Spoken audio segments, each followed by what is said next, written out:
Hey beautiful, welcome to my channel. I'm Nozipho, and today we are going to talk about how you can stop being overwhelmed. I'm gonna go ahead and share with you my 4 favorite tips that have helped me enjoy and accomplish day without feeling overwhelmed, stressed, flustered, and all of that. So here we go. So my first tip is for you to do a brain dump.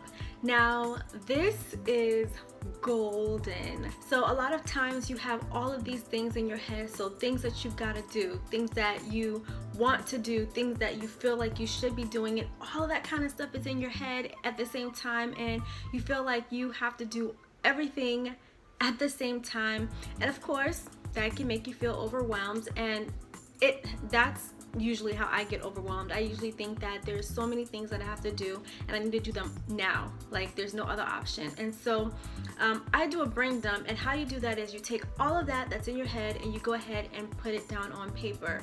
Whether you can use paper, you can write it in a journal or an erase board, whatever you want. Just make sure you get it out of here and onto something else. Every time I do a brain dump, I always end up looking at my piece of paper like, okay, why was I getting stressed? Because I end up realizing that not everything is immediate.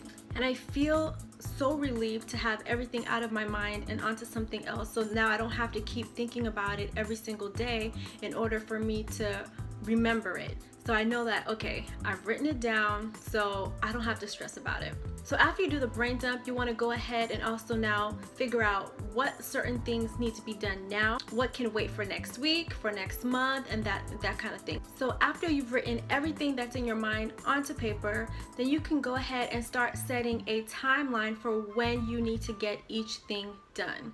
And for me, what I usually do and what has worked best for me is after I do the brain dump, I just literally just release my mind from all of that, and I take a deep breath. I go ahead about my business and do other things, knowing that I've written this down, and then the next day or later on in the day, then I'll go ahead and revisit it, and that's when I'll go ahead and do the timelines for it. There are those days where I do a brain dump for things that need to be accomplished for that particular day, and of course those particular days I can't do the timeline the next day. So what I usually do is after I do the brain dump, I go ahead, take a deep breath, releasing all of that out, and then I just kind of wait a few minutes before I get into writing out the timelines. And then after I do that, it leads us to tip number 2, which is create a daily schedule. Now you want to do this every single week for that week. I find that it really works for me when I break down the different tasks daily, because it allows me to have, of course, a bigger weekly goal, but then I know exactly what I'm gonna do each day to meet that goal. So I'm not just waking up trying to figure out, okay, what am I gonna do today, but I have an actual plan.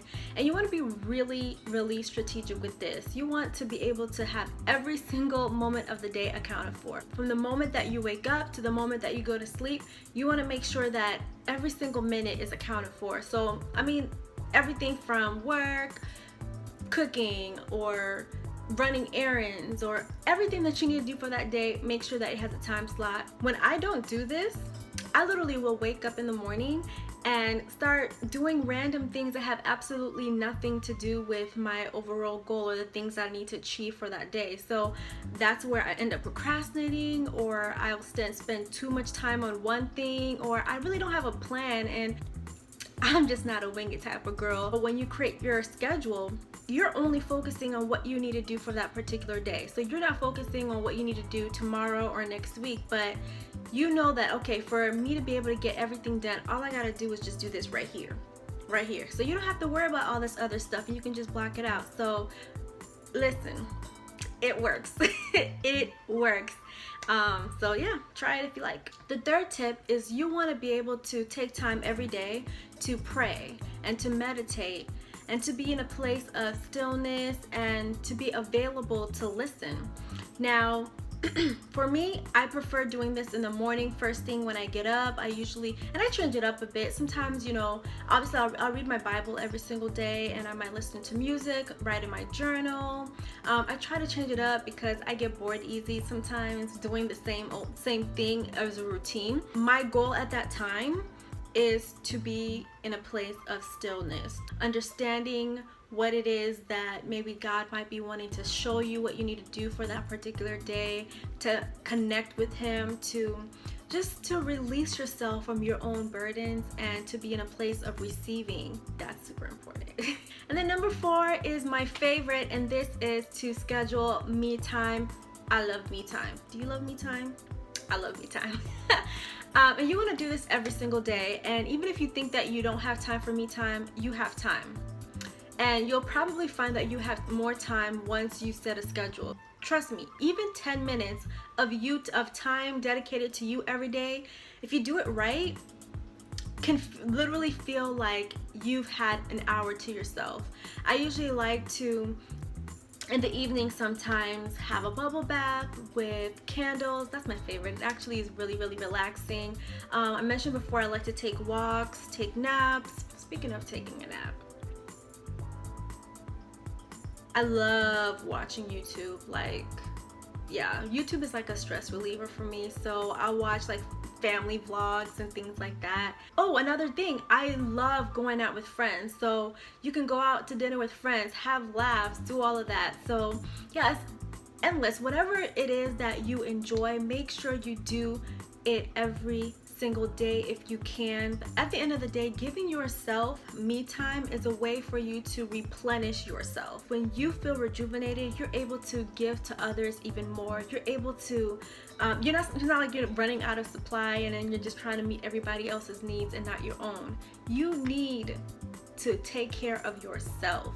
You need to find what truly makes you happy, what truly gives you energy, and actually do that on a consistent basis so that you are able to be at your best. And even if you work full time and you are trying to start your business, you have kids, you also have to take care of the home, and you have a husband who needs time, you can still find time for yourself. Like I said, even 10 minutes, 5 minutes a day, listening to your favorite song, or doing something that really relaxes you, or reading just a book, or taking a nap.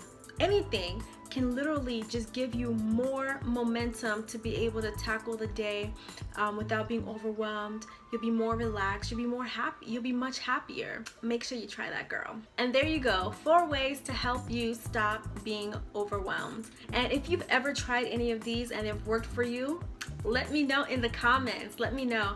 And if you also tried something else that has worked for you, I want to know that too. And if you love this video, go ahead and leave a thumbs up, and also don't forget to subscribe. And as always, don't forget to live at your best, do work that you love while giving God all the glory.